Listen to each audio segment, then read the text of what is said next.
আজরাইল সালাতু ওয়াস সালাম আসবে, তার মাথা আসমানে, পাও তার জমিনে। এক হাত মাশরিকে, এক হাত মাগরিবে, দুনিয়া জোড়া তার শরীর।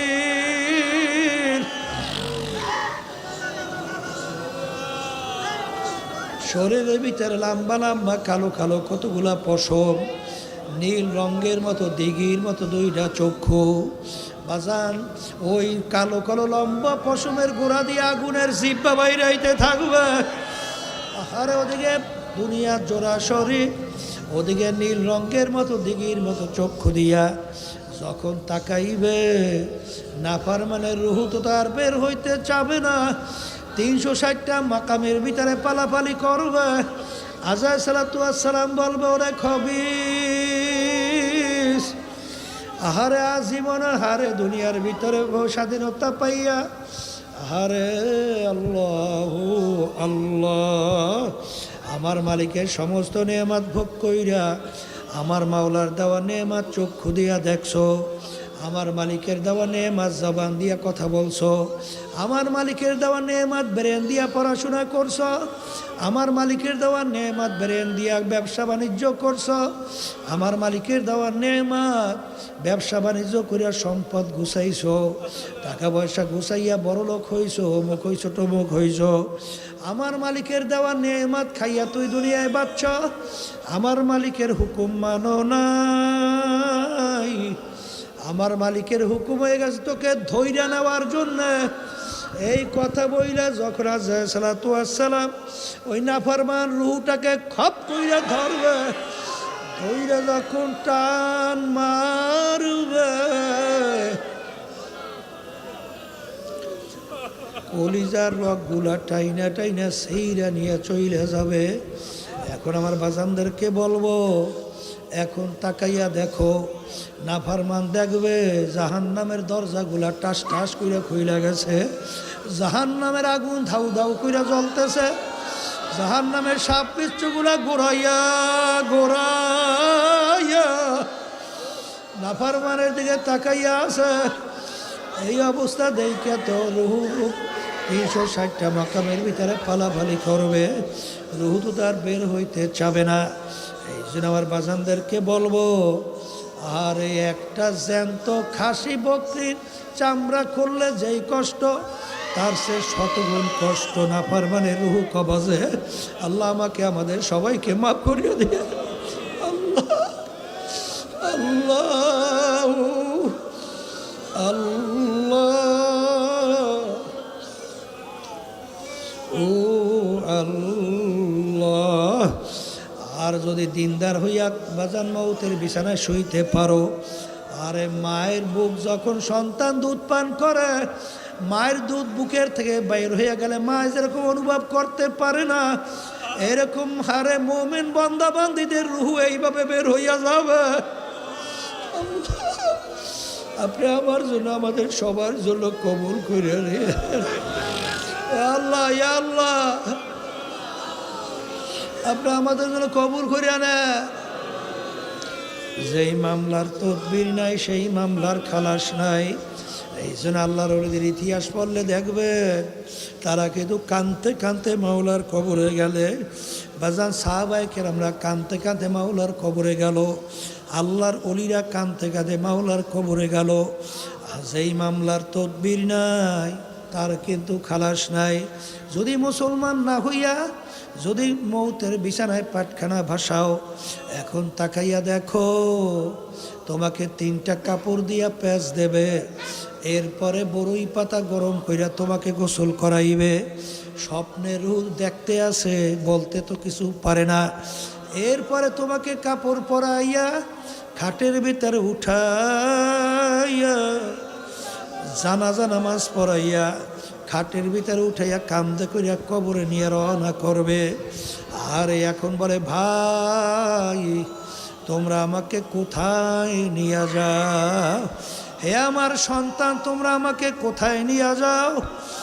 আখারে কবরের পাশে যখন নিয়ে রাখবে, দেখে কবরের ভিতরে সাপগুলা হা করে তাকাইয়া রইছে। আরে দেখে কেউ আমার কথা শুনে না, গুরুত্বও দেয় না।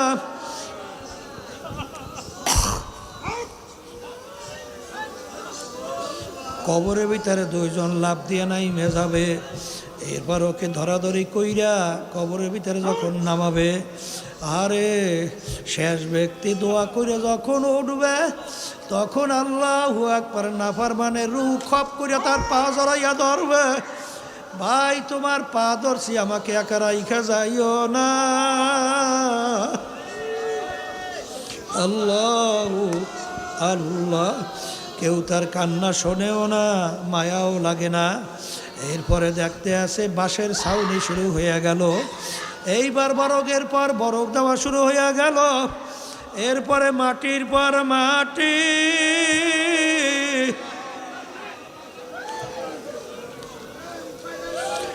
কবর অন্ধকার হইয়া আসতে আসে। এখন তাকে কোনো উপায় পায় না, কেউ তো আমার কথা শুনলো না।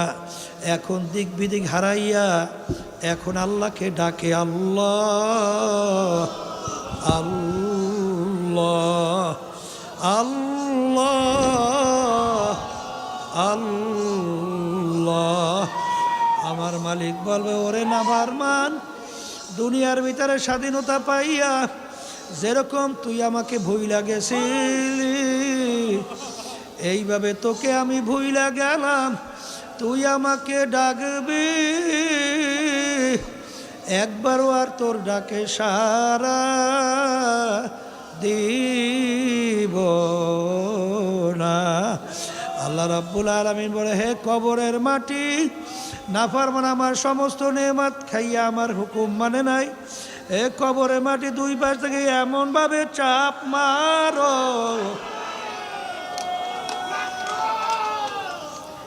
এক পাজরে হাত দিয়ে অন্য পাজরে মিশাইয়া দাও। আমার কাছে কোনো খাতির হবে না। এই জন্য আমার বাজানদেরকে বলবো, এই মাহফিলে যখন মালিক নিয়ে আসছেন, দিন কিন্তু পরিপূর্ণ। দিনের ভিতরে আমার মালিক পুরা ঢুইকে তারপর মরার জন্য বলছেন।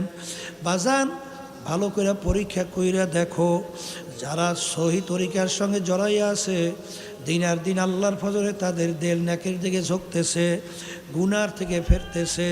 আমি বাজানদেরকে বলবো, দলাদলি বুঝি টুঝি না বাজান, আমাদের উদ্দেশ্য হইল ইমানকে মজবুত করা, নেক আমল কইরা আমার মালিকের হুকুম মাইনা নবীর তরিকা অনুযায়ী চইলা তারপর কবরে রওনা করা লাগবে।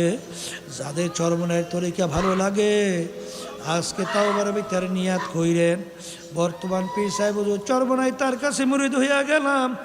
আর যাদের চরমনায়ের তরিকা ভালো লাগবে না, যে কোনো এক সহি তরিকায় যান, মালিকের পাগল হন, চোখে পানি নিয়ে কবরে রওনা করেন। আল্লাহ আল্লাহ আল্লাহুম্মা আমিন। মালিক আপনি তাকাইয়া দেখেন, বন্দাবান্দিরা গুনার বোঝা মাথায় নিয়া তোমার শাহী দরবারে হাত তুলছি। আমার দয়ার মালিক দয়া করে আমাদেরকে মাফ করে দেয়। এ ঘরের মেয়ে লোকেরা হাত উঠাও, দু চোখের পানি ফালাও, মাওলার দরবারে কান্দ আর মাপ চাও। যদি কান্না না আসে, মন কি বুঝো রে মন, একদিনে ঘরের দরজা দিয়া নতুন বউ ছেলেরে মন। কত মেয়ে লোককে শরবত খাওয়াইলো, কত মেয়ে লোকে বাতাস করলো, আবার এমন একটা দিন আসবে এই ঘরের দরজা দিয়া মরা লাশ হইয়া বের। ছেলে কানবে মামা করে, মেয়ে কানবে মামা করে, জবাব তো আর দিবা। আল্লাহ আমাদেরকে মাফ করে দেন। সুবহান রাব্বিকা রব্বিল ইজ্জাতি আম্মা ইয়াসিফুন। আলহামদুলিল্লাহ। মুশফিকুর রহমান পিতা রুমান, আসো। মোহাম্মদ শাহিনুর রহমান আলহামদুলিল্লাহ। পিতা শফিউল আলম, দাও। মুফতি আশরাফ আমিন মহকামী মক্র মাদ্রাসা আছে। আলহামদুলিল্লাহ আলহামদুলিল্লাহ বলেন সবাই। আলহামদুলিল্লাহ। ও আলহামদুলিল্লাহ, আল্লাহ কবুল করুন। আলহামদুলিল্লাহ আলহামদুলিল্লাহ। যে একটু মুখ দূরে নেই আর ডাইন পাশে বাম পাশে শব্দ হয় না, একার মুখের মধ্যে না কথা বল সরো। যখন মুখ দূরে রেখে কথা বলবো, ডাইন পাশ বাম পাশ শব্দ যখন টাসটা শব্দ হবে তখন বুঝতে হবে, কষ্ট হবে না, ভয় নাই। আর যখন মুখের কাছে নিয়ে কথা বলে শব্দ হয় তখনই ব্রেনে আঘাত করে। আলহামদুলিল্লাহ আলহামদুলিল্লাহ নাহমাদুহু ওয়া নাস্তাঈনুহু ওয়া নাস্তাগফিরুহু ওয়া নু'মিনু বিহি ওয়া নাতাওয়াক্কালু আলাইহি ওয়া নাউযু বিল্লাহি মিন শুরুরি আনফুসিনা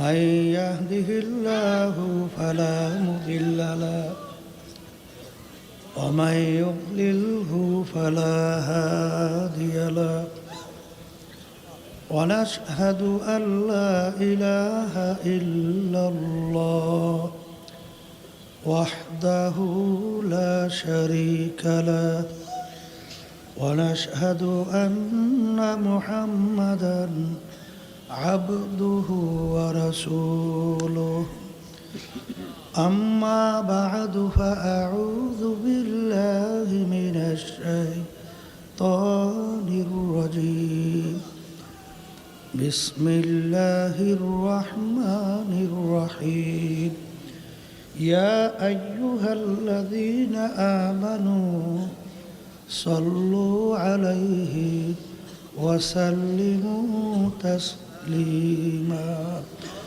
اللهم صل على سيدنا ونبينا شفيعنا وحبيبنا ومولانا محمد صلى الله عليه وعلى آله وأصحابه وبارك وسلم اللهم صل على سيدنا ونبينا شفيعنا وحبيبنا ومولانا محمد صلى الله عليه وعلى آله وأصحابه وبارك وسلم اللهم صل على سيدنا ونبينا شفيعنا وحبيبنا ومولانا محمد صلى الله عليه وعلى آله وأصحابه وبارك وسلم أعوذ بالله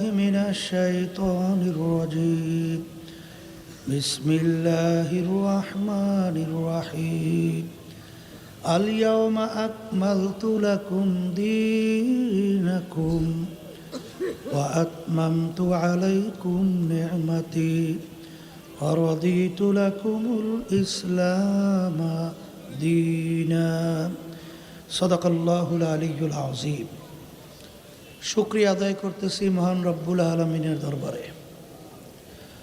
রব্বুল আলমিন 3 দিন ব্যাপী মাহফিল, আজকে শেষ দিন, শেষ বৈঠক। কারো জন্য এই বৈঠকে শেষ বৈঠক হতে পারে। নিঃশ্বাসের বিশ্বাস নাই, সেকেন্ডের কোনো ভরসা নাই। খুলনার মাহফিল এই সফরের মধ্যেই।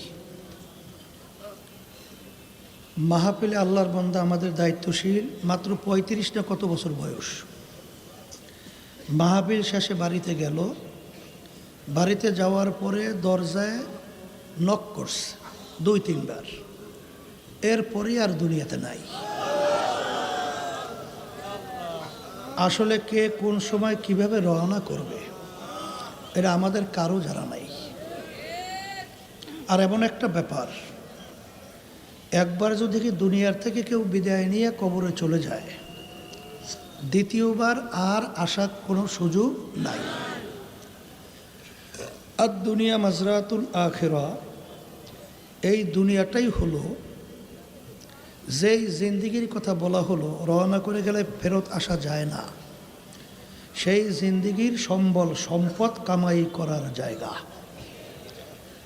আর ওই জিন্দিগির মধ্যে চিরস্থায়ী শান্তির জায়গা বেহেশত।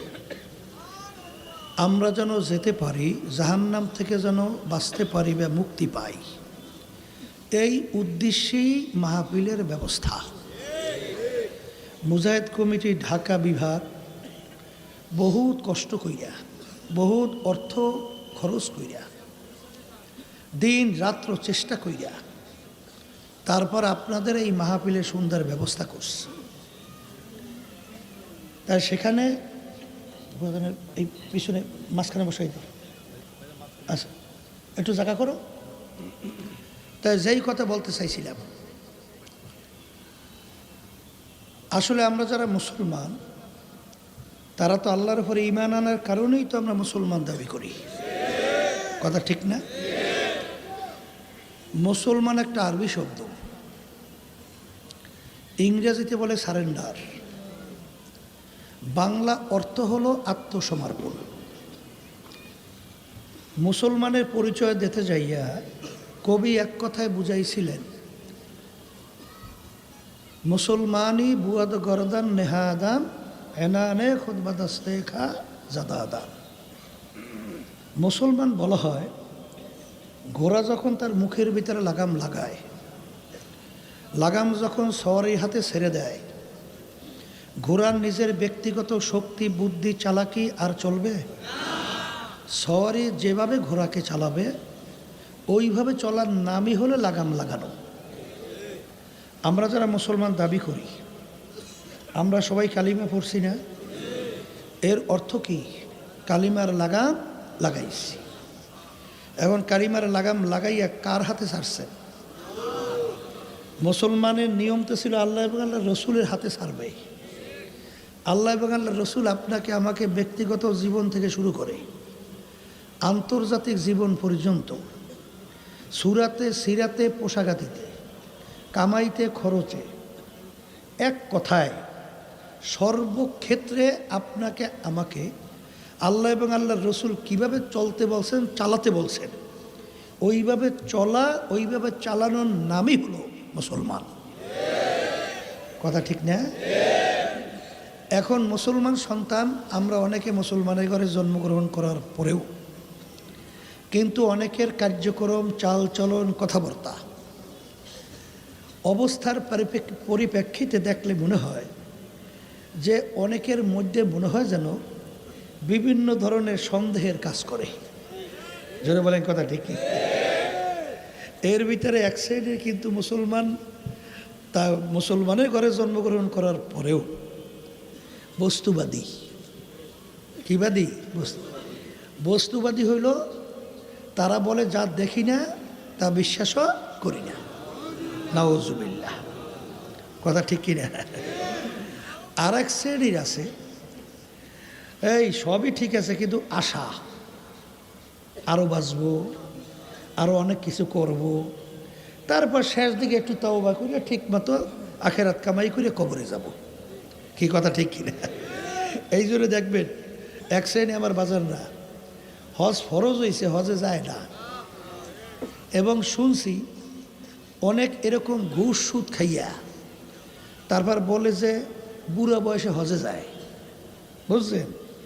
ওই শুনছে হাদিসের মধ্যে আসছে আল্লাহ রসুল সাল্লাল্লাহু আলাইহি ওয়াসাল্লাম বলছেন যে হজে যাওয়ার পরে মানুষ নিষ্পাপ হয় কেমন? মায়ের কোলে সন্তান যেরকম নিষ্পাপ, তো হজে যাওয়ার পরেও এরকম নিষ্পাপ হয়, কথা ঠিক কিনা? কোলে আগে পরে যা করা দরকার কইরে লই, তারপর হজে গেলেই তো সব শেষ।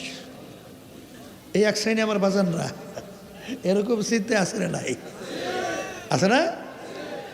এই এই এক শ্রেণীর আছে আশায়, কথা ঠিক কিনা?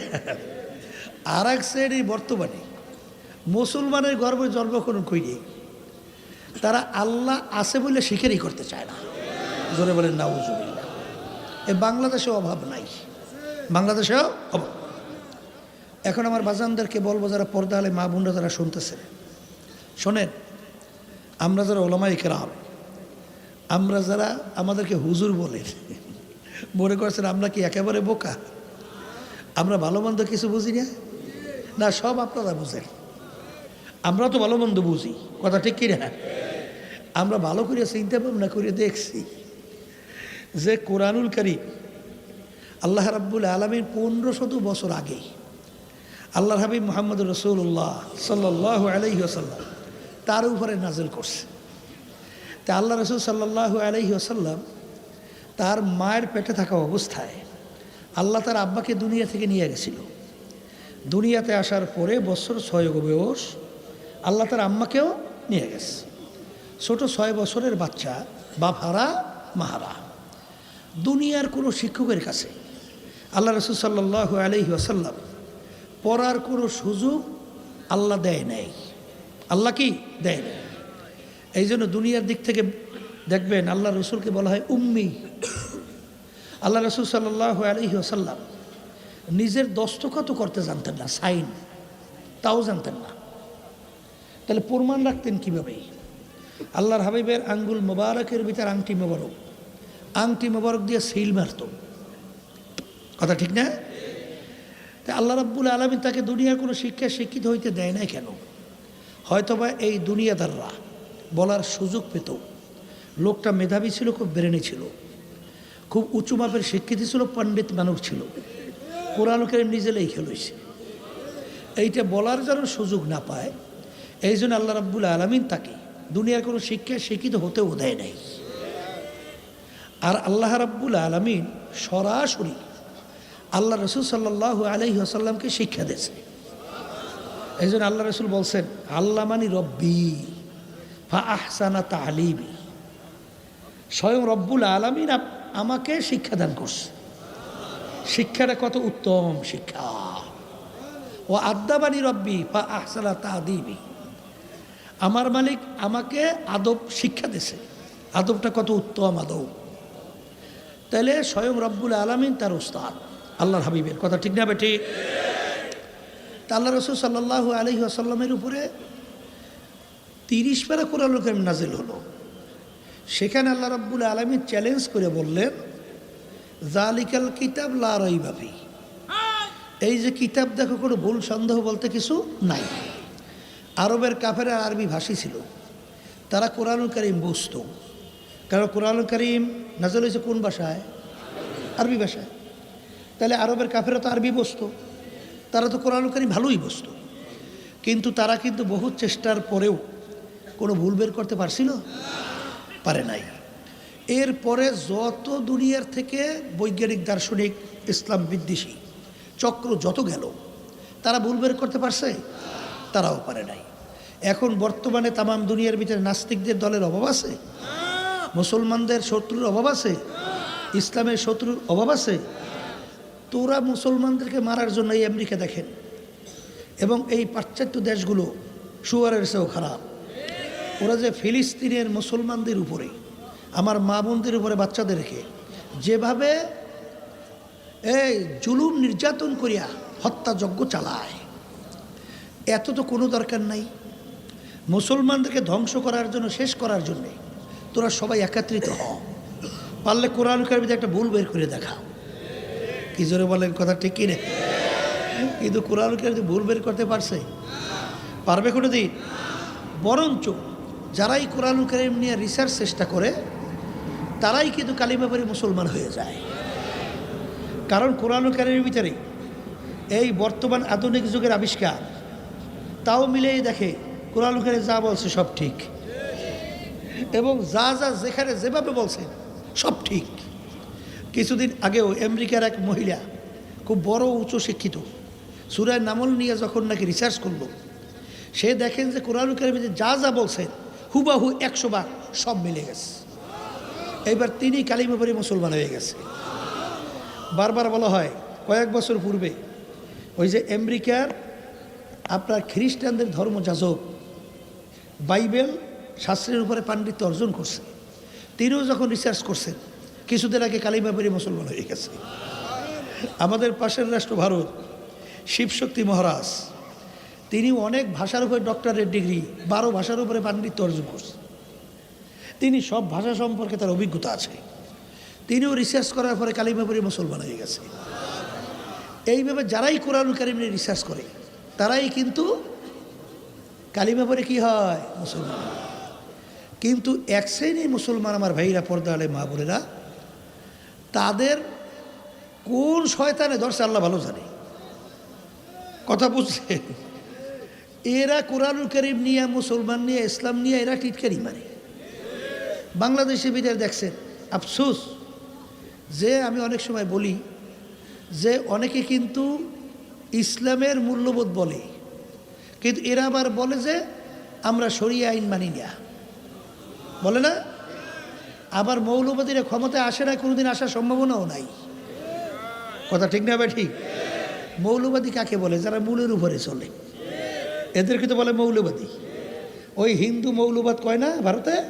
কথা কয় না, কারণ ও হিন্দুর নিয়ম অনুযায়ী মূলের উপরে চলে, এই জন্য হিন্দু মৌলবাদ। আর আমরা যারা মুসলমান আমরা চলি এই যারা মূলের উপরে, আমরা মৌলবাদ। কথা ঠিক কিনা? মৌলবাদ কি মূলের উপরে চলে, কথা ঠিক না?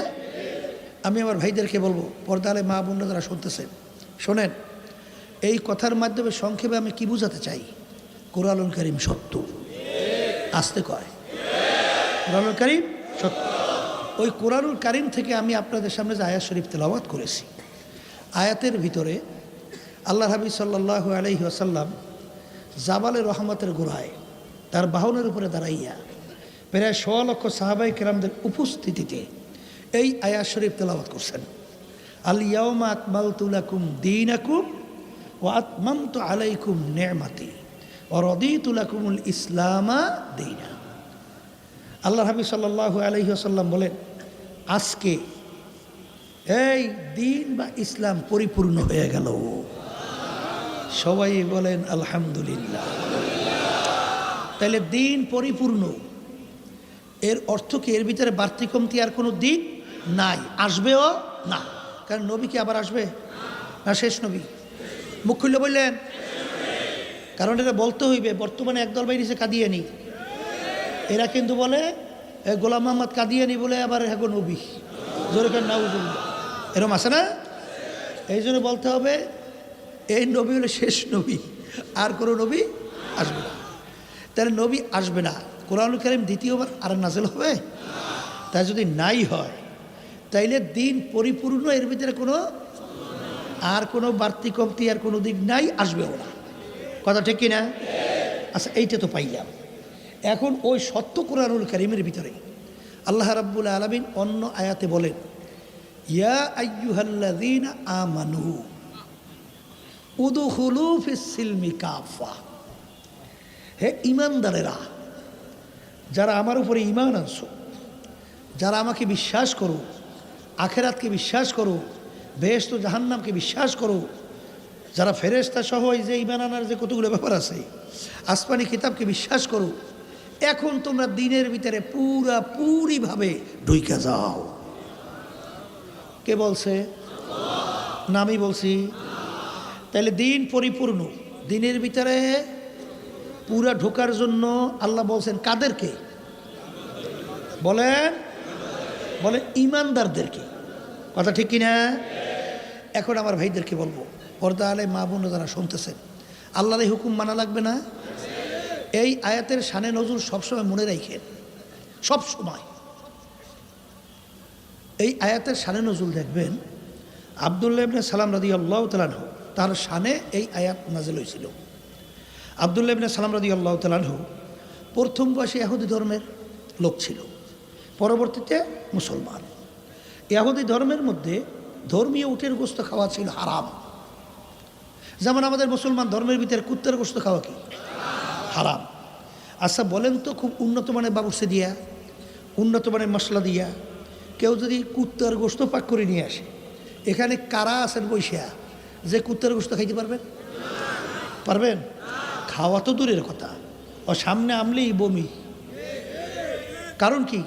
ওর প্রতি আমাদের একটা ঘৃণা, কারণ ধর্মীয় হারাম, ঘৃণাও জমছে। তা ঠিক আব্দুল্লাহ ইবনে সালাম রাদিয়াল্লাহু তাআলা আনহু, তিনি ইহুদি ধর্মের লোক, উটের গোশত খাওয়া কি ধর্মীয় হারাম, মুসলমান ধর্মের মধ্যে কি হারাম।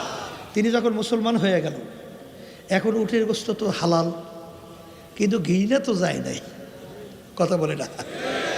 এখন তিনি অন্যান্য মুসলমানদেরকে বলতেছে, ভাইরা, হ্যাঁ আমার মুসলমান ভাইরা, আমি যখন ইহুদি ধর্মের মধ্যে ছিলাম, উটের গোশত ধর্মীয় হারাম ছিল, খাই নেই।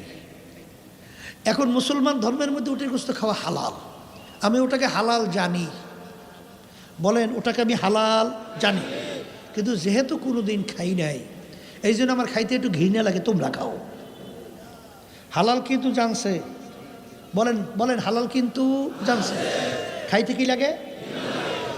এই শব্দের পরিপ্রেক্ষিতে আল্লাহ রাব্বুল আলামিন এই আয়াত নাযিল করে, হে আব্দুল্লাহ ইবনে সালাম, আমার হালালকে হালাল জানলে হবে না, খাইয়া প্রমাণ করে দেখানো লাগবে, কারণ আমার হালালের উপরে ঘৃণা।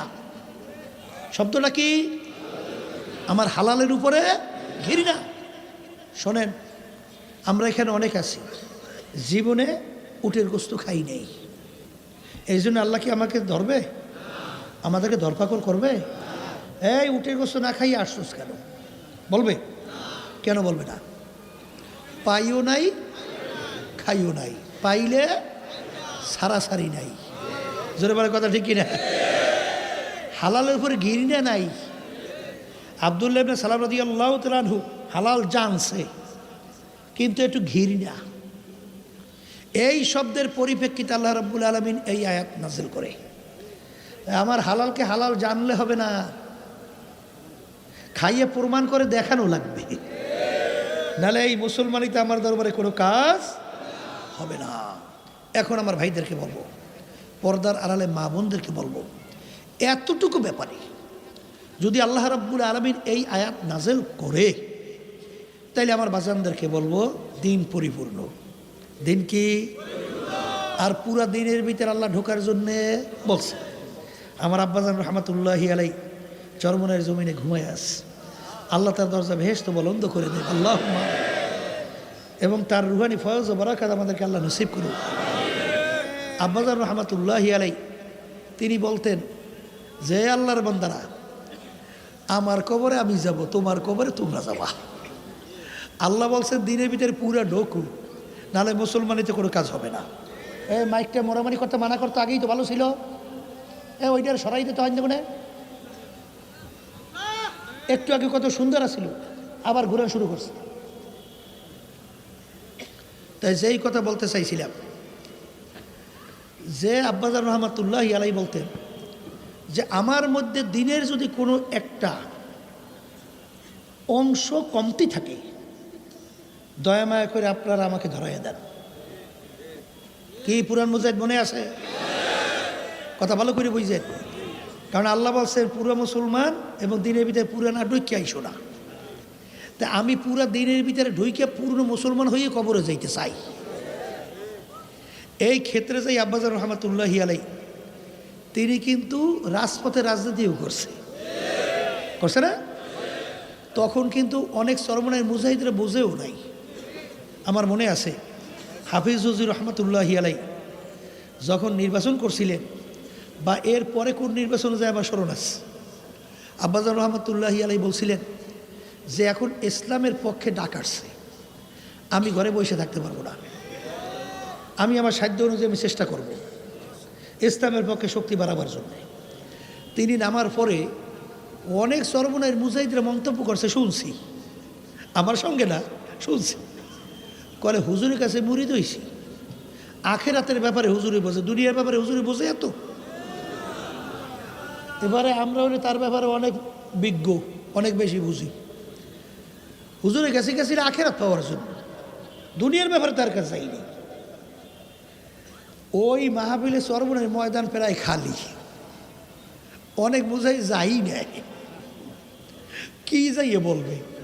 তখন আব্বাজান রহমাতুল্লাহি আলাই বলছিলেন যে বাজার, আসলে আমার কাছে তোমরা মুরিদ হইছো, তাহলে আসলে ভুল হয়ে গেছে মনে হয়, আসলে আমার উচিত ছিল তোমাদের কাছে মুরিদ হওয়া। মনে আছে কি পুরান মুজাহিদ মনে আছে তো? আল্লাহ কিন্তু আফসোস করে বলছিলেন যে বাজার, তোমরা আমার কাছে আসছো, তোমাদেরকে পূর্ণ দিনের পথ তো আমার দেখাবার দায়িত্ব। কথা ঠিক কিনা? যদি কোনো দিক থেকে কোরআন বা হাদিসের বাহিরে পথ দেখাই, তখন তোমরা আমার থেকে সরিয়ে যাবা। কিন্তু যতক্ষণ পর্যন্ত কোরআন এবং হাদিস অনুযায়ী তোমাদেরকে পথ দেখাবো, যত কষ্ট হোক ওই পথে চলা লাগবে, মন চাক বা না চাক ওই পথে জোর করে চলা লাগবে। কথা ঠিক কিনা?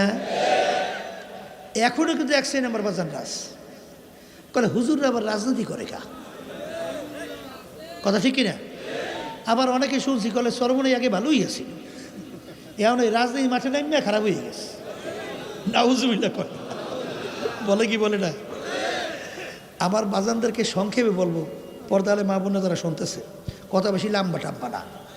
আচ্ছা, আল্লাহ রসুল সাল্লাহ সাল্লাম কি রাষ্ট্রপ্রধান ছিলেন? ওই যে দেখেন, আপনারাই বলতেছেন যে আল্লাহ রসুল সাল্লাম রাষ্ট্র চালাইছে। আচ্ছা, সাহাবায়ে কেরামরা ছিল? দেখেন, আপনারাই বলতেছেন তারাও ছিল।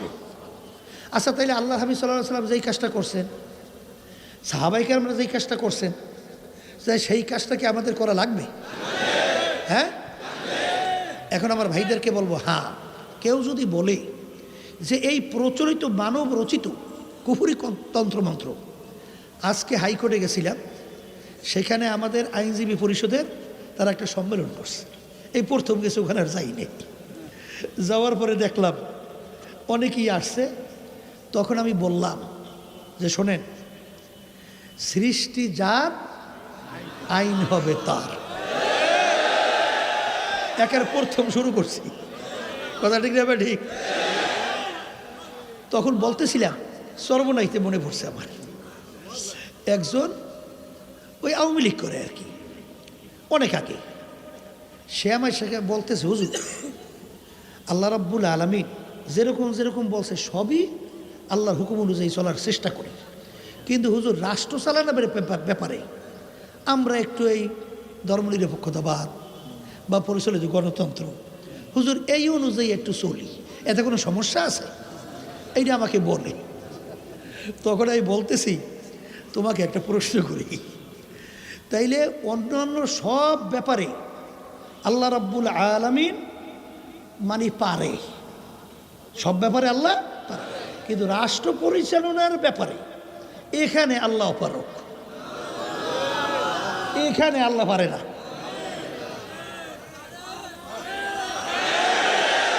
এখন আর বাজানদেরকে বলি, এই কথা যদি কেউ বুঝিয়া শুই না, আল্লাহর নীতি আদর্শ অনুযায়ী রাষ্ট্র পরিচালনার ব্যাপারে ইসলামী নীতি আদর্শ পছন্দ না করিয়া মানব রচিত কুফরি তন্ত্রমন্ত্র এই এর পিছনে ঘোরে, তুমি ওই আয়াতের দিকে লক্ষ্য করো, উদখুলু ফিস সিলমি কাফা, তখন তুমি কোন পর্যায়ে আসো এইটা বুঝে কবরে রওনা করো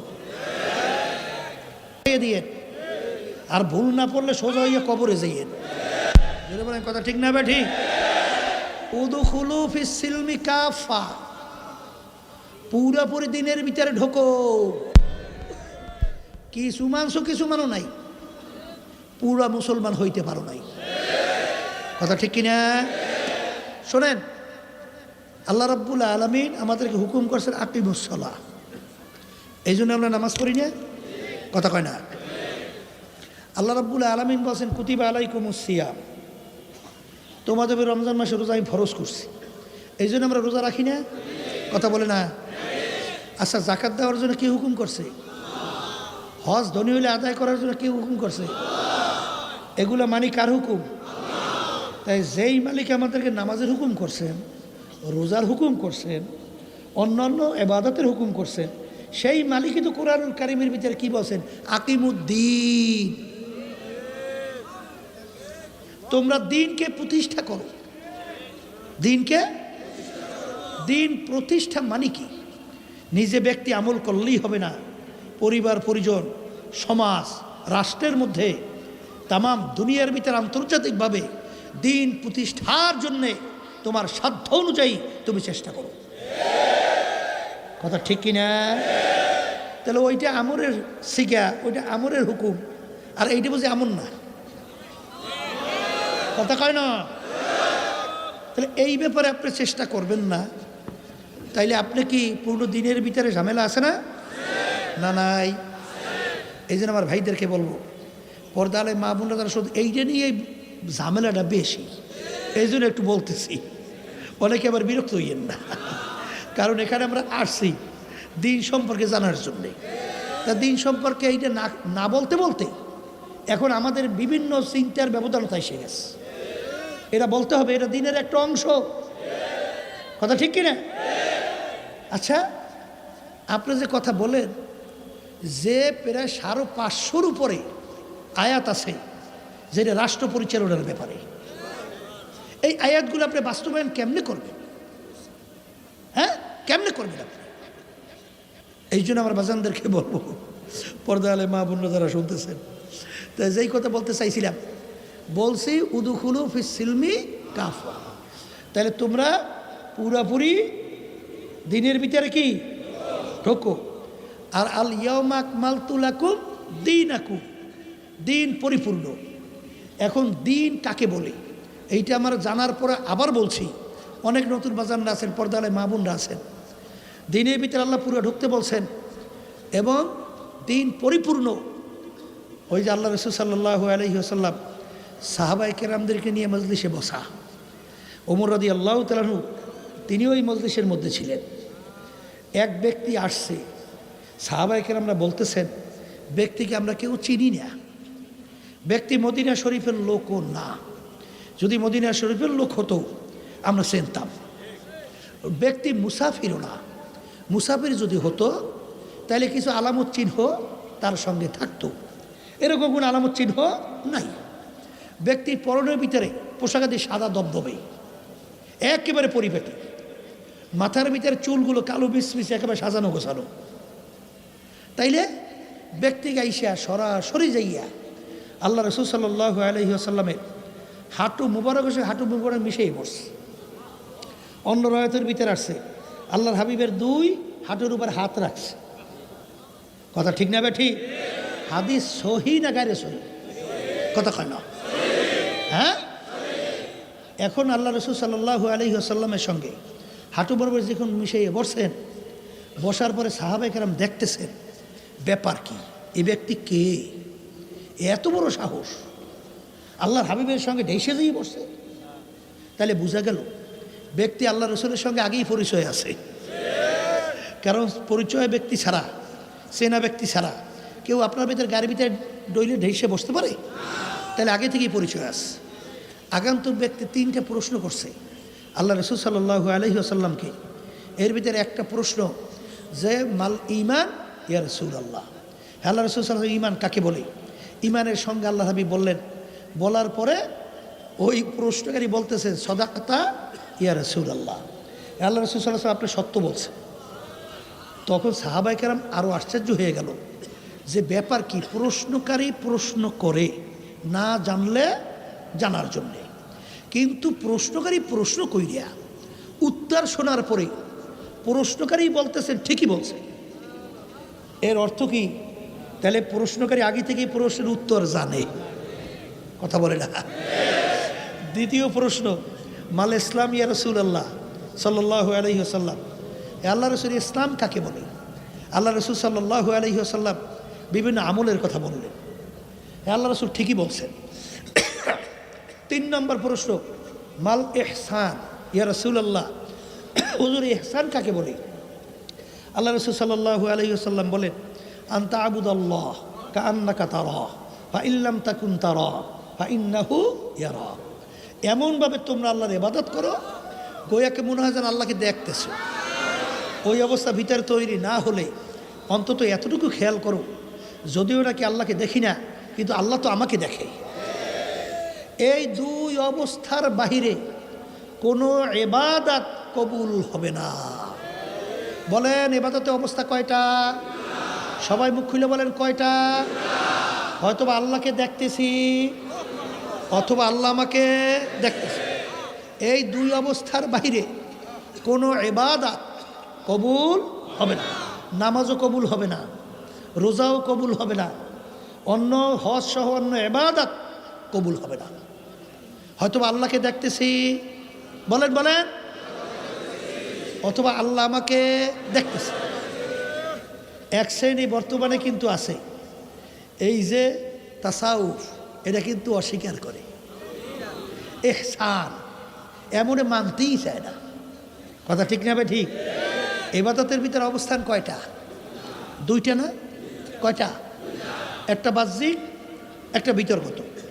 আপনি নামাজে দাঁড় হইছেন, বাহ্যিক ফরজ আছে না? কাপড় পাক, জাগা পাক, কেবলামুখী হইয়া দাঁড়াইতে হবে, দাঁড়াইয়ে নামাজ পড়া, রুকু করা, সেজদা করা, কথা কয় না?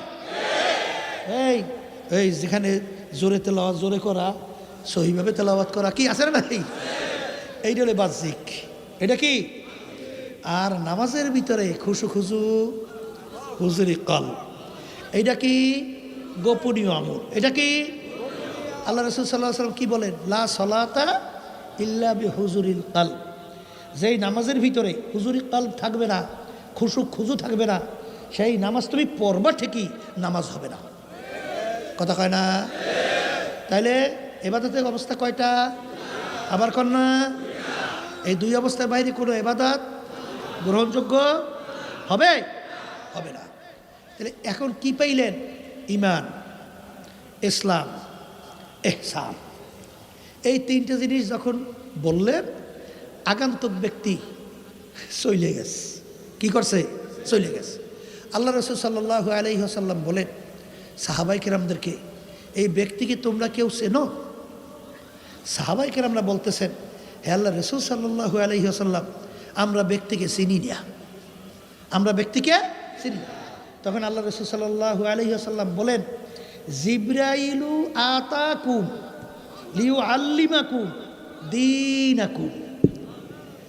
জিবরাইল আমিন আসছে।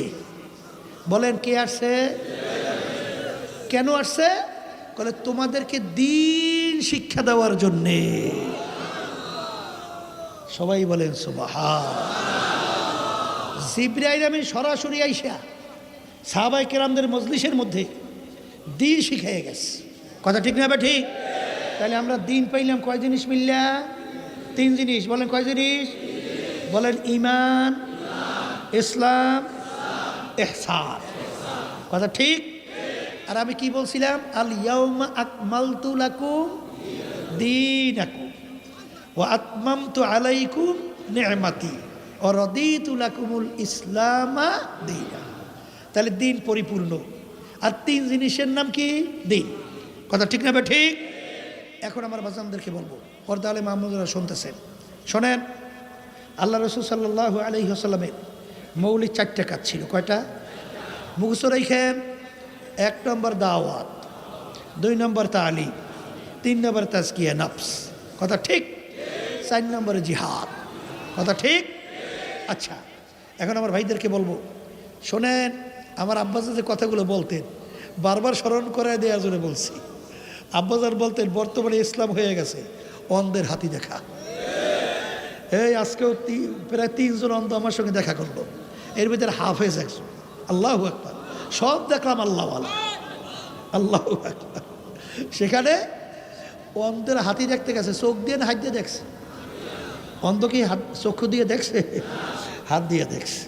এখন সাইর অন্ধ একত্রিত হওয়ার পরে একজন আগে জিজ্ঞাসা করে, গেলাম তো হাতি দেখতে, কেমন দেখলা? তো একজনে বলে, হাতি তো দেখলাম লম্বা কাশির মতো মোটা। আর একজনে বলে, হাতি দেখলাম খাম্বার মতো মোটা। আর একজন বলে, হাতি দেখলাম কুলার মতো চ্যাপটা। আর একজন বলে, হাতি দেখলাম ঘরের মতো। এর ব্যাপার কি? যে নাকি সুর দেখছে লম্বা মোটা, সে মনে করছে হাতি লম্বা সুরের মতো মোটা কাশির মতো। আর একজনে যে পা দেখছে, সে তো মনে করছে বিরাট খাম্বার মতো, হাতির পা মোটা না, মোটা খাম্বার মতো। আর যে কান পাইছে, সে তো মন্তব্য করছে হাতির কান তো চ্যাপটা, মনে করছে কুলার মতো চ্যাপটা। আর একজনে তো শরীর পাইছে বিশাল, কলে আদি ঘরের মতো। ঝগড়া বাজছে না বাজে রে? হ্যাঁ, যে যে দেখার উপরে সে তো মজবুত, সে তো তার ওই দেখা ছাড়ে না। আর ও কলে তুই কিছুই দেখো নাই, আর কলে তুই দেখো নাই কিছু। ঝগড়া বাজে না? আমাদের সমাজের ভিতরে আসে এক সাইডে আমরাই পূর্ণ দিনের মধ্যে আছি। কি এরকম বলে কি বলে না? হ্যাঁ, এখন কিরা পূর্ণ দিনের মধ্যে আছে, এই আলোচনা শুনলেই বসবে, কথা ঠিক কিনা? চোখ খোলা ব্যক্তি পাশ দিয়ে যায়, হয়তো চোখ দিয়ে দেখে, কলে এই তোরা ঝগড়া করস কেন? কলে ভাই আমি দেখলাম হাতি এরকম, ও বলে এরকম, ও বলে এরকম, ও বলে এরকম। চোখ খোলা ব্যক্তি বিষয়টা বুঝতে পারছে, আসলে ওরা তো চক্ষু দিয়ে হাতি দেখে নাই, দেখছো তো হাত দিয়ে তোগাইয়া। তা তাই যেরকম হাতে পাইছে ওরকম মন্তব্য করে।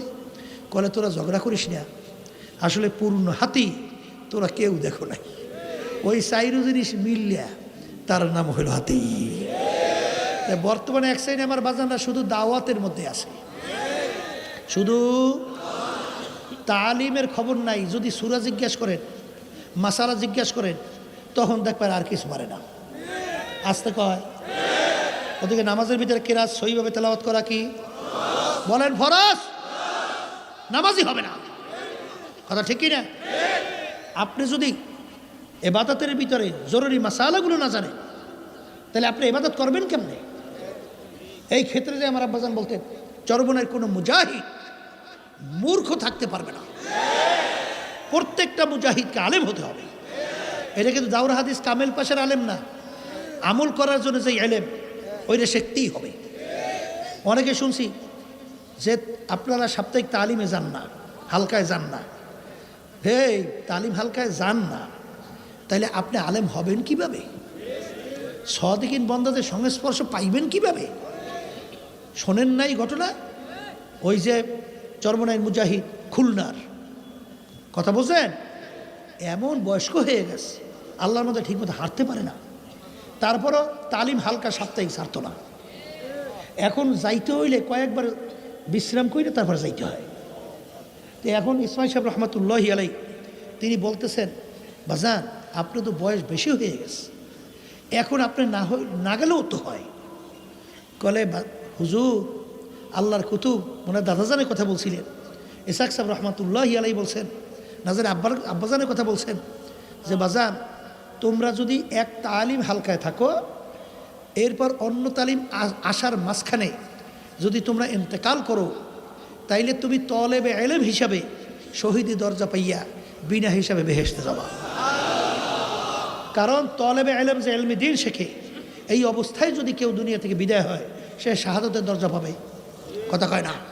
তাহলে সেও তো তলেবে এলেম, সে তো সাপ্তাহিক তালিমের ভিতরে মাসালা শেখে, কোরআন কারীম সহি করে, কথা কয় না? জরুরি মাসালাগুলো জানে, তাহলে সেও তো তলেবে এলেম। এই আমি চাইতেছি আল্লাহ যেন আমাকে শাহাদতের দরজা দান করে, আল্লাহু আকবার। এবং আল্লাহ শাহাদতের দরজা দান করছে, তার নমুনাও ছিল, কথা বুঝছেন না বোঝেন নাই? তার কথাই মনে পড়ে, ইন্তেকালের আগে আগে হ্যাঁ শুনছিলাম যে ঘরের ওই চালের থেকে একটা আলো নূরের মতো আইসা তার চেহারার মধ্যে ভরিয়ে গেছে। ইন্তেকালের পরেও তার চেহারার চকচক চকচক চকচক করতে আছে।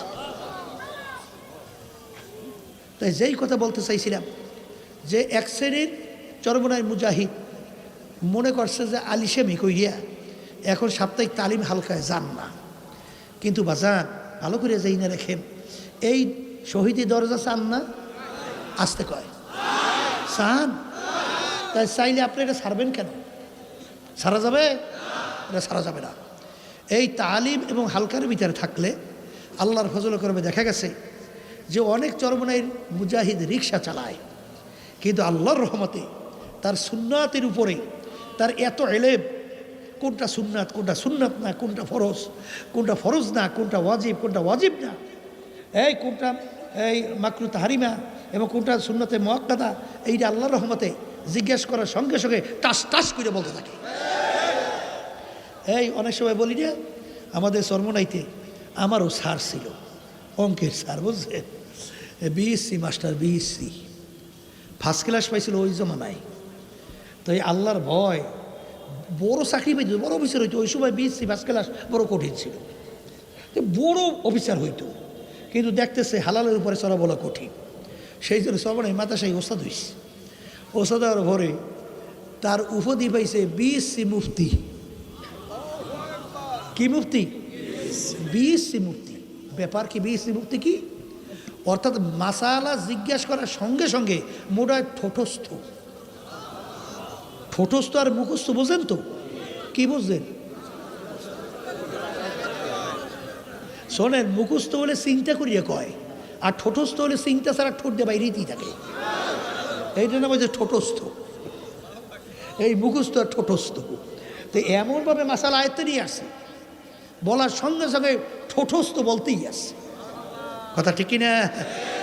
এই জন্য চরমনের কোনো মুজাহিদ, এক কথায় কোনো দিনদার, কোনো ইমানদার সে কিন্তু মূর্খ থাকতে পারবে না। ব্যবসার ব্যাপারে 24 ঘন্টা চিন্তা, বাড়ি কয়টা বানাইবে এই জন্য খুব চিন্তা, গাড়ি কয়টা তৈরি করবে এই জন্য খুব চিন্তা, আরো কয়েকটা ব্যবসা কেমনে কোটি কোটি শত শত কোটি টাকা বাড়ানো যায় এই ব্যাপারে চিন্তার অভাব নাই।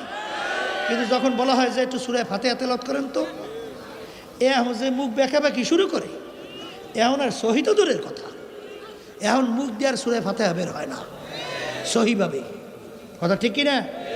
এই জন্য 2 নম্বর সবকের পরে যখন 3 নম্বর সবক নেবে, ওই কেরাত নামাজের ভিতরে যতটুকু সহি দরকার এদের না হওয়া পর্যন্ত সবক দেওয়া হয় না, নেবেন না। কথা ঠিক কিনা? এই জন্য আমার বাজানদেরকে বলবো, এই তালিম এইটা কিন্তু ফরজ। কারণ আল্লাহ রসুল কি বলছেন, তলাবুল ইলমে ফারিজাতুন আলা কুল্লি মুসলিম, প্রত্যেকটা মুসলমান মহিলা পুরুষ ইলমে দ্বীন শিক্ষা করা কি আবার কন্যা ফরজ। লাগবে কি লাগবে না? তালিম লাগবে, তাজকিয়া নাফস লাগবে, জিহাদ লাগবে। বর্তমানে কিন্তু দেখবেন তাজকিয়া নাফস এক শ্রেণী আমার বাজানরা আছে, কিন্তু জিহাদের ব্যাপারে কিন্তু খবর নাই, তালিমেরও খবর নাই, কিন্তু আসলে কয়টাই লাগবে। কথা ঠিক কিনা? এই জন্য আব্বাজান বলতেন, দেখো আমার সব কিছু আছে কিনা এবং তোমাদেরকে সেইভাবে বলি কিনা। তা আজকে আমার বাজানদেরকে বলবো যে এত কষ্ট করে মাহফিলের ব্যবস্থা, পর্দালে মা বোনরা ঘর বাড়ি ছেড়ে আসছেন, দিন পূর্ণ কি এইটা আমাদের বুঝতে হবে এবং পুরা দিনদার হয়েই আমাদেরকে কবরে যাওয়া লাগবে। কথা ঠিক না? ঠিক। কারণ আল্লাহ রাব্বুল আলামিন তো কবরে যাওয়ার ব্যাপারে আগেই সতর্কবাণী হিসেবে বলছেন, ওয়ালা তামুতুন্না ইল্লা ওয়া আনতুম মুসলিমুন।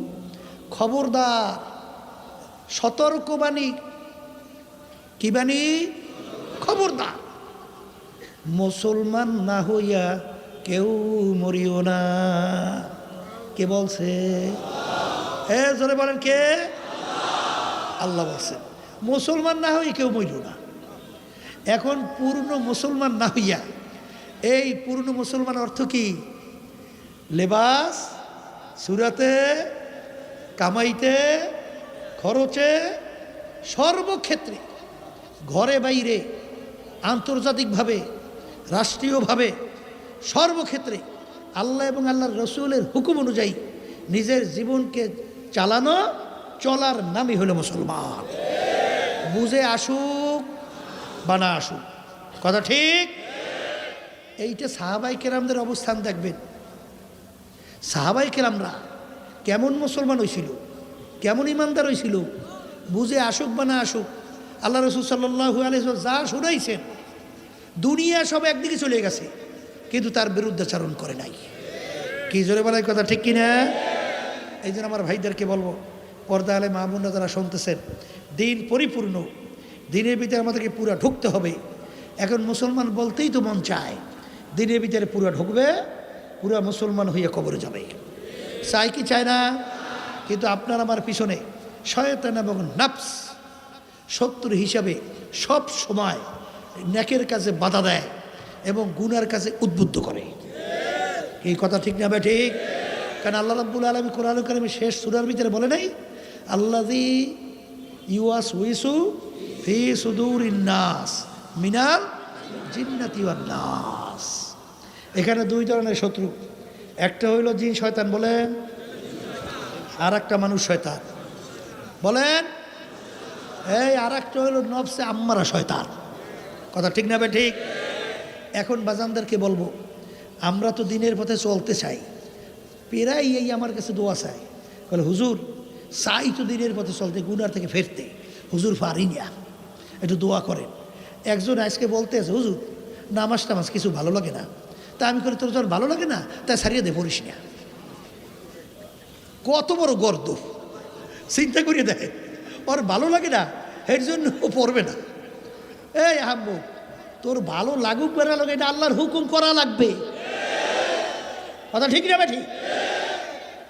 ডাক্তারের কাছে গেছে, ডাক্তার প্রেসক্রিপশন করছে, এমন ঔষধ দিয়েছে, এমন তিতার তিতা, ও আমরে মুখে দেওয়াই যায় না, ঝামেলা শেষ নেই। এমন করে তিতা ওষুধ খাবোই গিয়া, তোমার ডাক্তার কাছে যাইতে কইছে কেনা? এই জোরে বলে, কথা ঠিক না? তাই তুমি মুসলমান হইছো? আল্লাহ আল্লাহ রসুলের হুকুম মানতে ভালো লাগে না? বলাই যাবে না, লাগুক বা না লাগুক, জোর করিয়া আল্লাহর হুকুম রসুলের তরি করে যে চলা লাগবে, ঠিক না? এখন এই শয়তান এবং নাফস, আল্লাহ রাব্বুল আলামিন কোরআন কারীমের বলছেন দুনিয়া এবং এই দুনিয়ার ভিতরে চাকচিক্যময়, তোমাদের কাছে এইভাবে উপস্থাপন করে শয়তান, করার পরে তোমাদের দেল মন ওদিকে ঝোঁকে, ঝোঁকার পরে ওদিকে তোমরা ঝুঁকে পড়ো। এই শয়তান তোমাদের প্রকাশ্যে জাহের বাহের শত্রু। এই শত্রু থেকে বাঁচা লাগবে।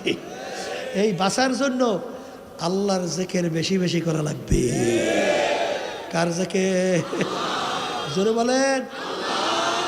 বর্তমানে এক শ্রেণী বাইরেছি জিকিরের এমন শত্রু তো বাজছে, মানে আল্লাহর জিকির সহ্যই করতে পারে না। সেদিনকার আমি যাবো এক মাহফিলে, এক জায়গায় এই আসর না জানি কোন নামাজ পড়লাম, এখন এই অনেক ছাত্ররা আমাকে এরপর একটু জিকির করতে আসে। তাই হেইয়ের ভিতরে একজন বলে আলেম, কোথার থেকে আসছে, ওখানে বারান্দায় নামাজ পড়ছে। নামাজ পড়ার পরে ওরে ক্ষিপ্ত বলে হইছে, বলে এই এই কিসের জিকির করে, পাইছো কইছো পাইছো কইছো, মানে মনে হয় খাইয়ে ফেলবে। ও জিকির শুনছে, মনে হয় গায়ে আগুন ধরে গেছে। জোরে বলে কথা ঠিক কিনা? আল্লাহর নাম শোনার পরে ওর কাছে তো ভালো লাগার কথা, কিন্তু ওর কাছে তো খারাপ লাগছে কে? কারণটা কি? হ্যাঁ, এই শোনেন, এই তরিকার মুরব্বী রশিদ আহমদ গাঙ্গুহি রহমাতুল্লাহি আলাই, এই যত কওমি মাদ্রাসার যত হাদিসের সনদ, তাকে পাড়াইয়া কেউ সামনে যাওয়ার ক্ষমতা নাই। যাকে জমানার আবু হানিফা বলা হয়, যার উপাধি ছিল কুতুবুল আলম, যে 1 লক্ষের মতো হাদিস তার মুখস্থই ছিল, তাকে হাফেজ, হাদিসের হাফেজ বলা হয়। পাগলামি মনে করছো? সে আমাদের এই তরিকার মুরব্বী, সে আমাদেরকে এইভাবে জিকির বাতলাইয়া শিখিয়ে দিয়ে গেছে। কথা ঠিক না? ঠিক। এরপরে বাচ্চাদেরকে বলবো, আল্লাহ রাব্বুল আলামিন আয়াত নাজিল করে। কি নাজিল করে?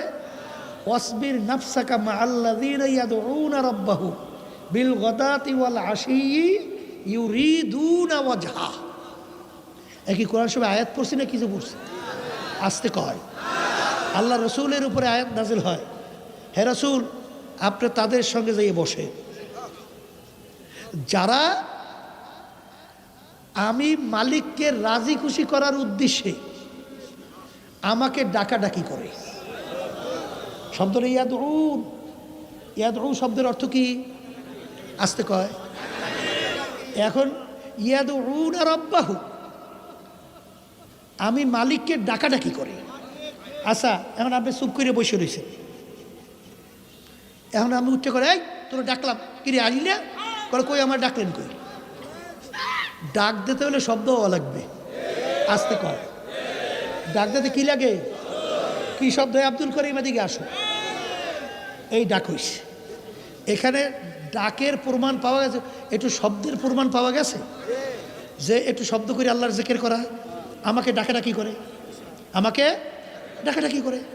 তাহলে এখন ডাকাডাকি যে করবে, এক শ্রেণীর করে ডাকাডাকি তো করতেই হইবে, গলা ফাটাইয়েছে লইয়া না, মধ্যম আওয়াজ। শব্দটা কি? আবার বলেন। এখন আবার কথা আছে, ডাকাডাকি তো করবেন মধ্যম আওয়াজে, কিন্তু পাশে নামাজের সময় নামাজ পড়ে, কোরআন কারীম তেলাওয়াত করে, এবং কেউ ঘুমাইয়ে আছে, তখন তার বসে বসে জোরে জিকির করা যাবে না। কথা ঠিক না? ঠিক। কিন্তু কেউ নাই, আর এই ঝামেলাও নাই, মানে না নাউজুবিল্লাহ, মানে এই অবস্থাও নাই, তাই সেখানে কি ডাকাডাকি করা যায় আছে না? নাই। কিন্তু আওয়াজটা হবে কি? আবার কর না। তাইলে এখানে পাইলাম আওয়াজ, আওয়াজ পাইছেন? এবার আল্লাহ রাসূল সাল্লাল্লাহু আলাইহি ওয়াসাল্লাম মসজিদে নববীর ভিতরে ঢুকে দেখে একদল সাহাবায়ে কেরাম, তো এখানে একসঙ্গে জিকির করা জায়েজ নাই, একদলে বলে না। তাহলে এখানে মজলিস পাওয়া গেছে কি যায় নাই? আসতে কয়। আচ্ছা, পাইলাম মজলিস, তাহলে এটাও কি জায়েজ। এরপরে আল্লাহ রাসূল সাল্লাল্লাহু আলাইহি ওয়াসাল্লাম তাদের জামাত পাইছে কোথায়? বলেন মসজিদে নববীর মধ্যে। তাহলে এখানে মসজিদও পাইছেন, জামাতও পাইছেন, শব্দওয়ালা জিকিরও পাইছেন। এখন এই আয়াতের অর্থ কি করবা? কি জোরে বলে কথা ঠিক না? আল্লাহ রাসূল সাল্লাল্লাহু আলাইহি ওয়াসাল্লাম তাদের সঙ্গে বসলেন, বৈশা শুকরিয়া আদায় করেন। আল্লাহর হাবিব বলেন, মালিক আপনি আমার উম্মতদের ভিতরে এরকম একটা জামাত রাখছেন যাদের সঙ্গে আপনি আমাকে বসার জন্য হুকুম করছেন। হে আল্লাহ, আপনি এদের সঙ্গে আমাকে দুনিয়াতে রেখেন, কিয়ামতের ময়দানে উঠাইয়েন, এদের সঙ্গে একসঙ্গে আমাকে বেহেশতে আমরা ঢোকার ব্যবস্থা আপনি করে দিয়ে।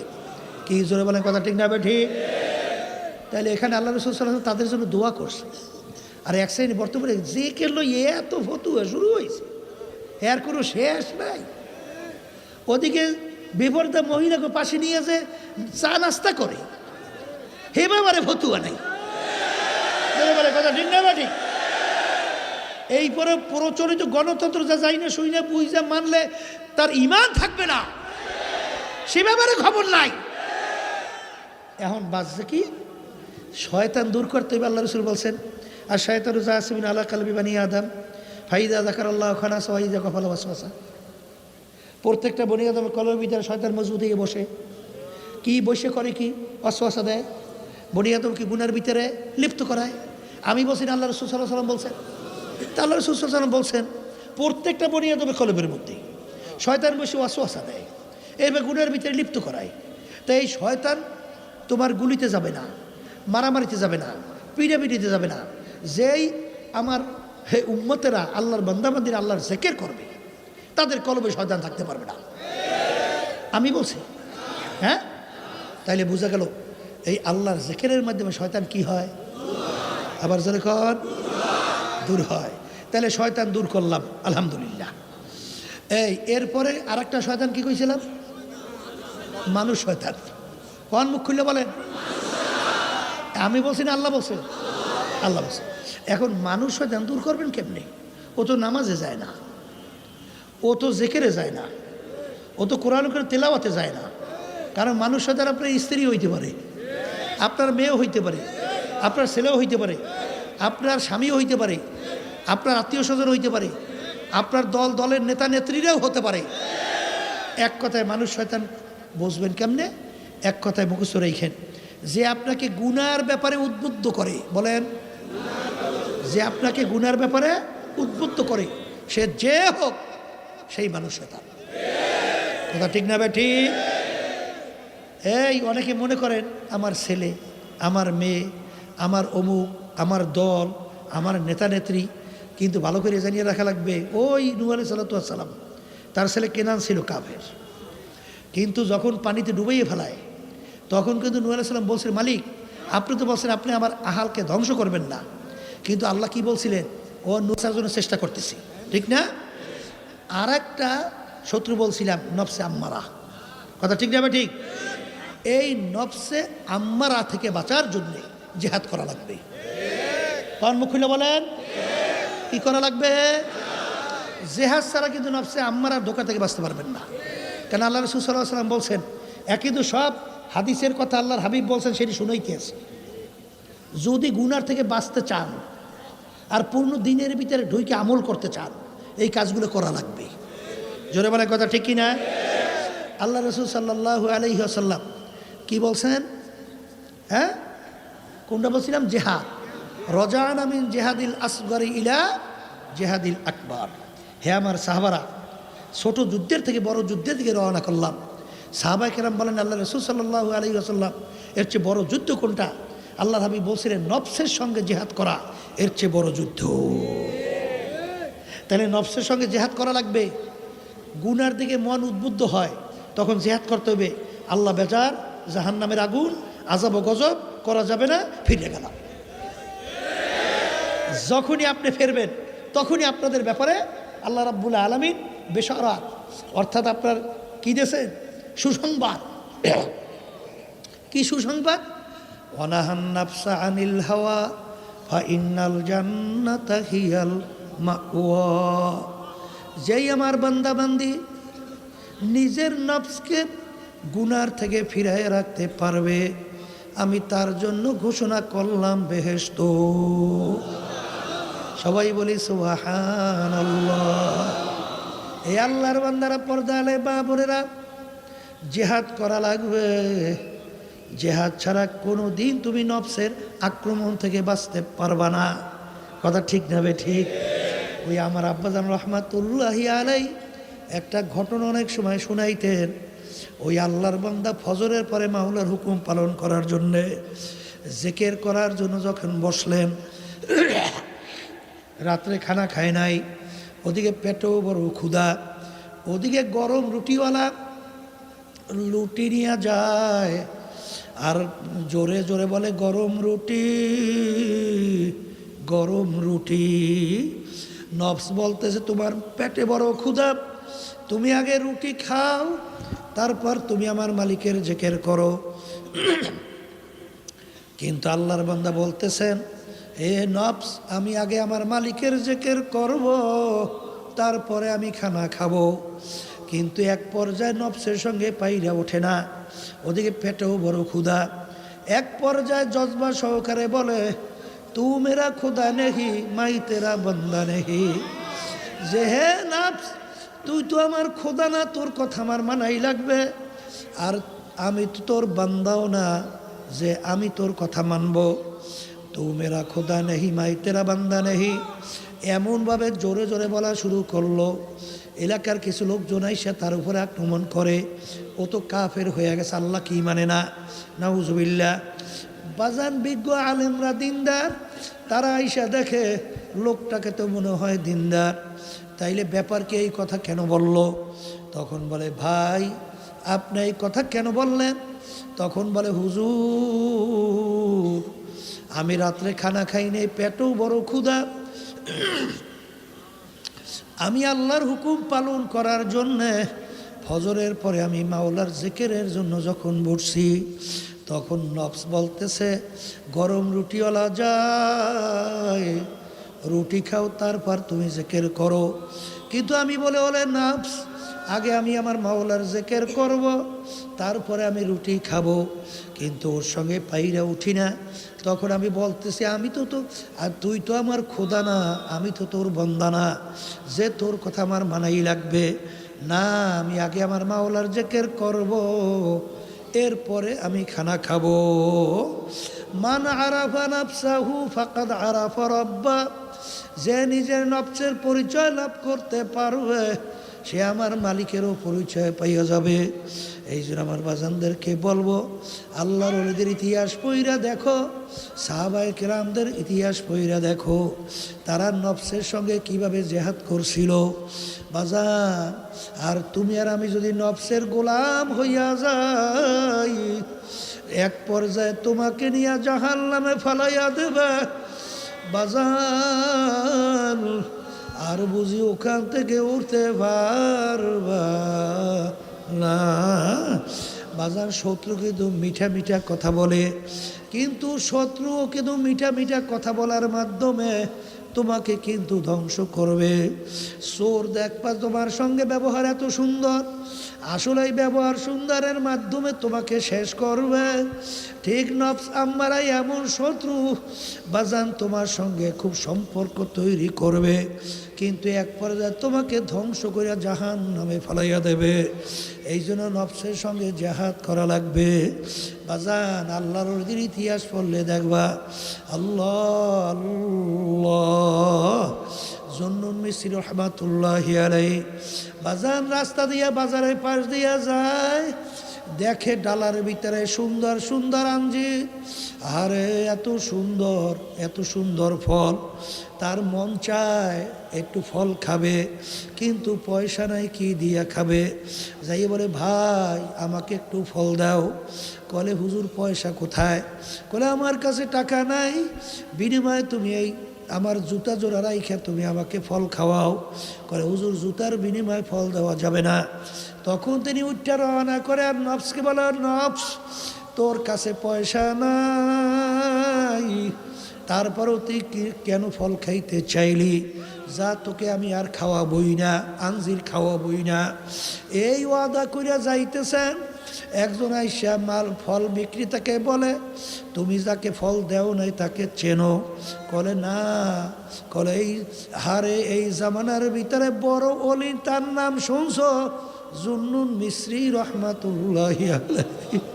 এই কথা শুই না ফলের মালিক ডালা সহ তার পিছনে দৌড়ায়, গোলামকে বলে, গোলাম যাও যাও, যদি হুজুরকে তুমি ফল গ্রহণ করাইতে পারো তোমার জন্য পুরস্কার আজাদ।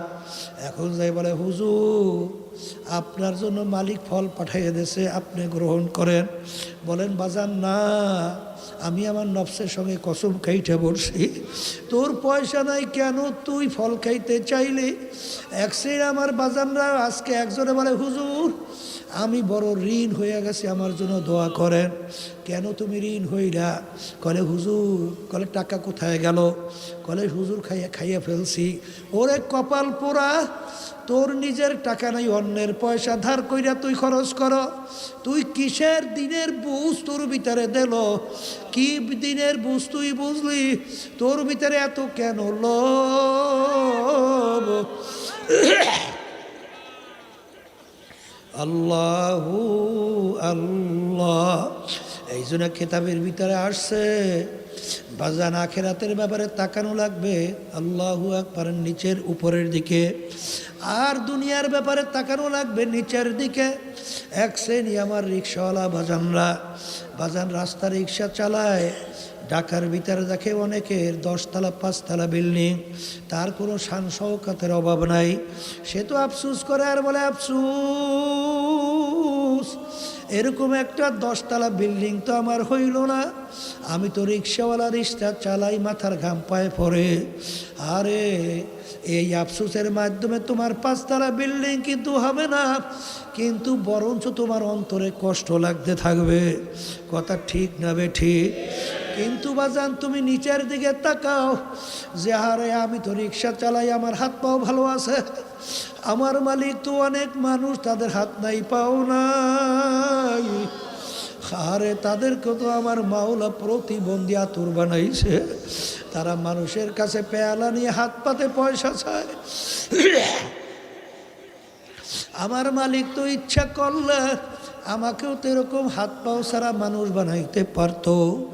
আরে কত মানুষ আজকেও দেখলাম আসার সময় আইল্যান্ডের মধ্যে, আল্লাহ, আইল্যান্ডের ভিতরে পইরা রইছে, চেহারার দিকে তাকানো যায় না, ওর কোথায় বাড়ি কোথায় ঘর, কিন্তু আমার মালিক তো আমাকে একটু মাথা গোজার ঠাই দান করছে। আরে শুকরিয়া আদায় করো, দেখো অন্তর ঠান্ডা হইয়া যাবে। আরে বাজান দুনিয়ার দিক থেকে তাকানো লাগবে নিচের দিকে, আখেরাতের ব্যাপারে তাকানো লাগবে উপরের দিকে। আরে এক শ্রেণী আমার যুবক বাবারা, এক শ্রেণী পর্দার আড়ালের মা বোনেরা, বাজান এক শ্রেণী উঠতি বয়সের আমার মেয়েরা, তারা সুন্দর মতো পর্দা অনুযায়ী চলে, 5 ওয়াক্ত নামাজ ছাড়ে না, আরে কোরআনুল কারীম তেলাওয়াত করে, আল্লাহর ওলিদের কিতাব পড়াশোনা করে, মালিকের সঙ্গে বৈশাখ জেকের 2 বেলা করে। আরে এখন আমার মেয়েরা, তোমার মনকে বুঝো রে মন, যদি আমার ওই বোন আল্লাহর হুকুম নবীর তরিক অনুযায়ী চলতে পারে, আমি কেন পারবো না? আরে অমুকে 5 ওয়াক্ত নামাজ ছাড়ে না, আর আমি কোন জিনিস আমাকে বাধা দিল, আমি কেন পড়তে পারবো না? এইভাবে মনটাকে তৈরি কইরা তুমি জিহাদ করো, আরে তুমি হিম্মত বুলন্দ করো, দেখবা একটা সময় এমন আসবে বাজান বোরকা পরার ভিতরে এমন মজা মাওলা রাখবে, আরে নামাজের ভিতরে এমন মজা আমার মাওলা লাগাইয়া দেবে, মাওলার জিকিরের ভিতরে এমন মজা তোমাকে লাগাইয়া দেবে, দেখো অন্য জিনিসের ভিতরে মজা পাবা না। হে আমার যুবক বাবারা, আরে তুমি ঠিক মতো দাঁড়িয়ে রাখতে পারো না, তুমি সুন্নাত তরিকায় চলতে পারো না, তুমি আর এক যুবকের দিকে তাকাইয়া দেখো, আরে ও যদি এরকমভাবে 5 ওয়াক্ত নামাজ পড়তে পারে, ঠিক মতো যদি মালিক বলে, মান আতানি আমশি আতাইতু হারওয়ালা, বন্দাবান্দি আমাকে পাওয়ার জন্য তো যে হাইটা রওনা করো, আমার রহমত দৌড় দিয়া যাইয়া তোকে আমার রহমতের কোলের ভিতরে জায়গা দিয়া দেব। তুমি নিয়াত কইরা পথ চলা শুরু করো, দেখবা আমার মালিক সব ব্যবস্থা তোমার আমার জন্য কইরা দেবে। এ কবরের যাত্রীরা, পর্দার আড়ালের মা বোনেরা, মুসলমান হইয়া কবরে যাওয়া লাগবে। কারণ মুসলমান না হইয়া মরতে আল্লাহ নিষেধ করছেন। যত কষ্ট হোক না কেন বাজান আল্লাহর হুকুম নবীর তরিকা অনুযায়ী চলাই লাগবে। কিন্তু আমরা যারা পারি না বাজান, আসলে চেষ্টাও করি না, এর জন্য পারিও না। ছাত্র যদি বাজান ক্লাসে ফেল কইরা বসে, আবার চেষ্টা করলে দেখবা আবার পারার আশা করতে পারে। ব্যবসায় যদি একবার ব্যবসায় ফেল করে, আবার কিন্তু চেষ্টা করলে ব্যবসায় ভালো লাভবানের আশা করতে পারে। বাজারে এমন কোনো কাজ নাই চেষ্টা করার পরে ফেল করে। তুমি কেন পারবা না? নিয়াত কইরা তুমি চলো, দেখবা আমার মালিক এমন সহজ কইরা দেবে, তুমি দিশাও করতে পারবা না। দেখবা হুঁশ থাকতে, জীবন থাকতে তুমি নামাজ ছাড়তে পারবো না। তখন নামাজের সময় হইলে তুমি পাগল হইয়া যাবা। কে বেজার হবে, কে খুশি হবে, এই খবরই তোমার থাকবে না। ঠিকমতো আল্লাহর হুকুম পালন করতে পারবা। এই জন্য আমার ভাইদেরকে বলবো, পর্দা আলে মা বোনদেরকে বলবো, বাজান এই তরিকার যে 5 ঔষধ শোনো, এই ঔষধের মূল উদ্দেশ্য ইমানকে মজবুত করা, নেক আমল বাড়ানো, অর্থাৎ বাবা মাওলার হুকুম অনুযায়ী চলা, আল্লাহর হাবিবের তরিকা অনুযায়ী চইরা দুনিয়ার থেকে বিদায় নিয়ে কবরে যাওয়ার জন্যে। কিন্তু বাজার এক শ্রেণী আমার বাবারা দুনিয়ার মোহের ভিতরে পইরা, দুনিয়ার আনন্দ ফুর্তির ভিতরে পইরা বাজান তারা মরিচিকার পিছনে ঘোরে। হারে মরিচিকা মরুভূমির ভিতরে দেখা যায়, ওর পিছনে দৌড়ালে কোনোদিন মরিচিকা পাওয়া যায় না। যারা দুনিয়ার পিছনে পড়ছ বাজান, দুনিয়ায় শান্তি তালাশ করলে কোনোদিন পাওয়া যায় না। এটা শুধুমাত্র একটা মনের তৃপ্তি। ওই আমাদের বরিশালের বাজার আছে পাশেই একটা জেলায়, সেখানে একজন নেতা শুনছি অন্য দলীয়, তার মাইয়া নাই, পোলা নাই, বউ স্ত্রী কিছুই নাই, কিন্তু ওদিকে ঘুষ নেওয়ার ব্যাপারে মোটেও কমতি নেয় না, অর্থাৎ টাকা নেওয়ার ব্যাপারে মোটেও কম নেয় না। আমি একজনকে জিজ্ঞাসা করি ব্যাপার কি? তার তো সংসার নাই, বাচ্চা দিয়েও নাই, কোনো স্ত্রীও নাই, এরপরে ঘুষের ব্যাপারে কেন এরকম শক্ত, টাকা মোটেও কেন কম নেয় না? কলে তিনি একটা রুমের ভিতরে টাকার বান্ডিল সাজাইয়া তালামাইরা রাখে, মাঝে মাঝে ওই তালা খুইলে একটু তাকাইয়া টাকা দেখে আবার বের হইয়া আসে। এও কিন্তু একদল পাগল।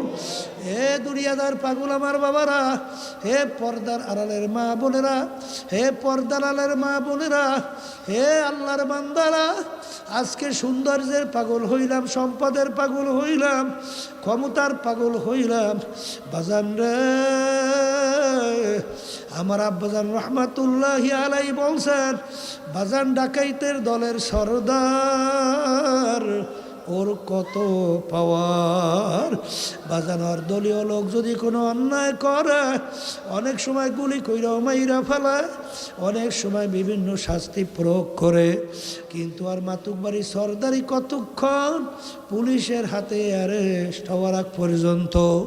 যখন পুলিশ হাতে অ্যারেস্ট হবে, বুট দিয়া যখন ওকে লাথিয়াবে পারাবে, হাড্ডিগুড়ি যখন ভাইঙ্গা ফেলবে, কোথায় যাবে আর সারগিরি, কোথায় যাবে সর্দারগিরি, বাজান সব শেষ হইয়া যাবে।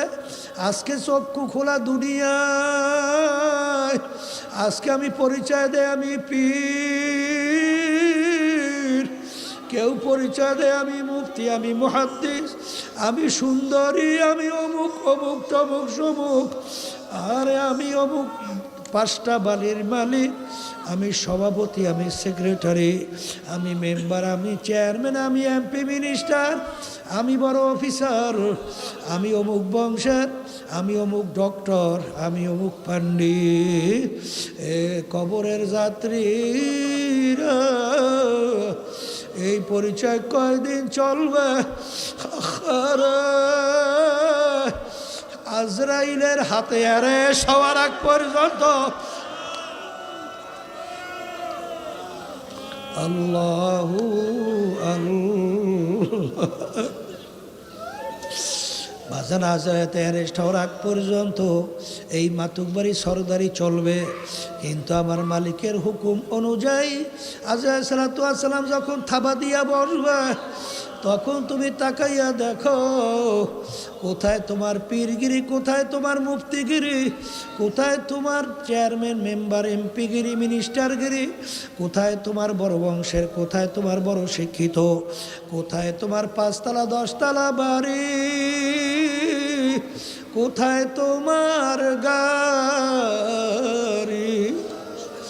কোথায় তোমার সুন্দরের মাতুক বাড়ি, কোথায় তোমার শিক্ষার গরম।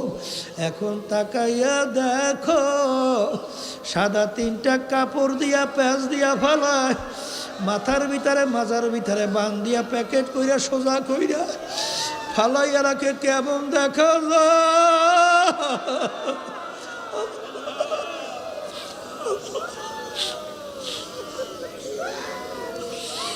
আল্লাহ আল্লাহ। এখন তাকাইয়া দেখো, এখন তাকাইয়া দেখো একটা মশাও তোমাকে ভয় পায় না। আরে আমার দাদাজান রহমাতুল্লাহি আলাই তার কথা শুনছিলাম। হে ব্যারিস্টার, হে ডিসি, হে কালেক্টর, হে মেম্বার, হে চেয়ারম্যান, হে এমপি, হে মিনিস্টার, আরে তোমাদেরকে একটা কথা জিজ্ঞাসা করি, আজকে তোমাদের বন্দুক নিয়ে পাহারা দেয়, আজকে তোমাদের কত ক্ষমতা, তোমাদেরকে আর দেখলে স্যালুট দেয়, বিভিন্ন তোমাদেরকে সম্মান করে। হে কালেক্টর, হে ডিসি, এমপি, মিনিস্টার, যদি তোমাদেরকে বন্দুক নিয়ে পাহারা দেয়, তোমাদেরকে স্যালুট দেয়, তোমাদেরকে জিজ্ঞাসা করি, তোমাদের কি ছোট একটা মশাই কি ভয় করে নাকি? করে না হুজুর, আমাদেরকে মশাই ভয় করে না। হে কালেক্টর, হে জমিদার, হে হারে ধনী, হে টাকার মালিক, ক্ষমতার মালিক, আজকে সাধারণ দুনিয়া একটা মশায় তোমাকে ভয় করে না।